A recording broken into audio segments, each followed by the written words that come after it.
The hall sparkled with golden chandeliers, their warm light spilling across marble floors polished to perfection. Music swelled through the air, violins mingling with the laughter of guests dressed in gowns and tuxedos that shimmered under the lights. The bride and groom were at the center of attention, glowing as relatives and friends surrounded them, toasting to their happiness. Waiters moved swiftly with trays of champagne, and the dance floor pulsed with life as couples twirled and swayed. It was a celebration designed to be remembered. Every detail spoke of wealth, elegance, and joy. Yet, in the corner of the vast room, where the light seemed a little dimmer, sat a young girl in a wheelchair. Her dress was soft and beautiful, chosen with care, but her smile was faint, hesitant, almost lost. She was the bride's niece, the daughter of the powerful CEO hosting the event, but instead of being surrounded by admiration, she was shrouded in silence. Paralyzed from the waist down, she watched the festivities with eyes full of longing, her small hands folded tightly in her lap. Guests noticed her, but only in fleeting glances. Some quickly turned their gaze away, their smiles faltering for a moment before they forced themselves back into the glittering rhythm of the night. No one approached her table, no one asked her to join. She was there, yet invisible, as if the joy of the night had no place for her. And in her quiet corner, the loneliness weighed heavier than the grand chandeliers above. The music continued to fill the hall, laughter echoing as groups of relatives shared stories and clinked glasses together. But at her table, far from the center of joy, the young girl sat in silence. The glow of the chandeliers didn't quite reach her here, instead, soft shadows pooled around her, making her feel even smaller in the sea of celebration. She rested her chin on her hand, eyes fixed on the dance floor where cousins her age spun in sparkling dresses, their giggles rising above the music. Every laugh she heard seemed to widen the space between them and her. A few guests passed by her table, offering polite, fleeting smiles, but their steps never slowed. Some whispered to one another, careful not to linger too long, as if her presence was too heavy for the lightness of the evening. Her father, the CEO, moved from group to group with practiced charm, raising toasts and shaking hands, unaware of the daughter who sat quietly in his shadow. The girl's eyes grew glossy, and she lowered them to her lap, whispering words no one else could hear.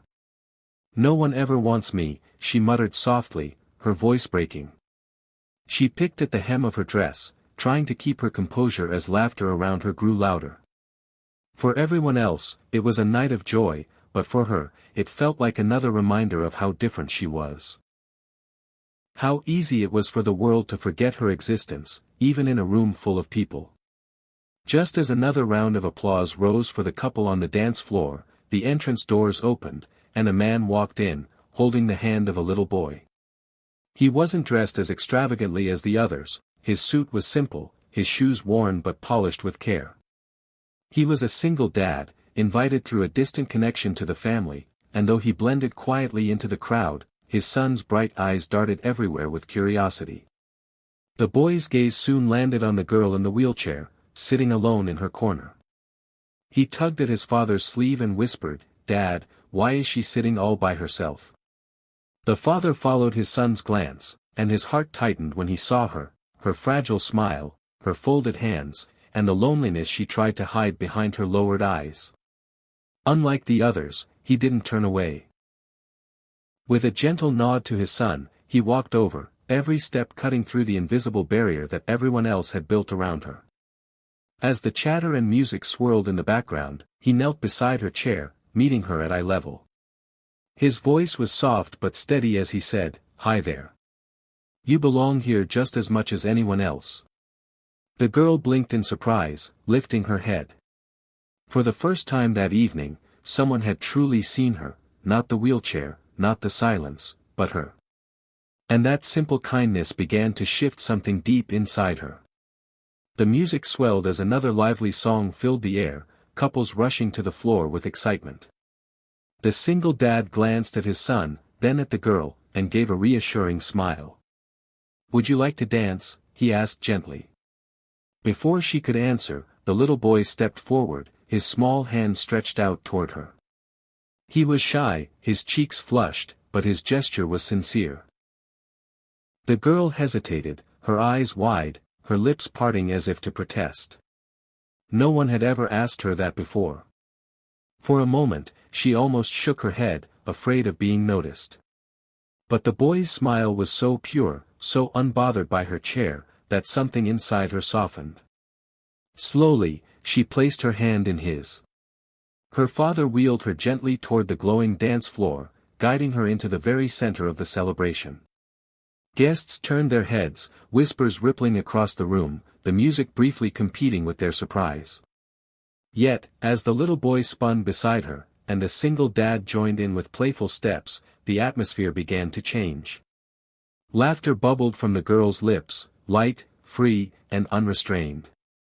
She raised her hands, moving them in rhythm to the music while her wheelchair twirled under the father's careful guidance. One by one, people clapped, then cheered, until the hall erupted with joy. The spotlight no longer belonged to the bride and groom. It belonged to the girl who had been invisible only moments ago. For the first time in years, she wasn't on the outside looking in, she was shining at the very heart of it all. The music softened, shifting into a slow melody as the evening settled. The girl remained in the center of the dance floor, her face still glowing from laughter, her spirit lighter than it had been in years. Around her, guests whispered to one another, their expressions transformed from indifference to admiration. What had started as a single act of kindness had rippled through the entire hall, touching every heart. Her father, the CEO, stood close by, still shaken by the realization of how blind he had been. He had given his daughter the world and material comforts, yet tonight he understood what she had truly longed for, acceptance, belonging, and love that saw beyond her chair. He knelt beside her and whispered softly, "I'm so proud of you. I should have been by your side all along." Her eyes filled with tears, but they were no longer from loneliness, they were from the joy of finally being seen. The single dad gently squeezed his son's hand, ready to step back into the crowd, but the CEO stopped him. With genuine gratitude, he said, "Thank you. Tonight, you gave my daughter something priceless, hope." The father simply smiled, replying, "Sometimes, all someone needs is for one person to believe they belong." As the night drew on, the girl remained surrounded, not by pity, but by love. Her laughter lingered in the air, a living reminder that true joy is born not from wealth or grandeur, but from compassion. And in that wedding hall, everyone left with a heart a little warmer, and a soul a little lighter.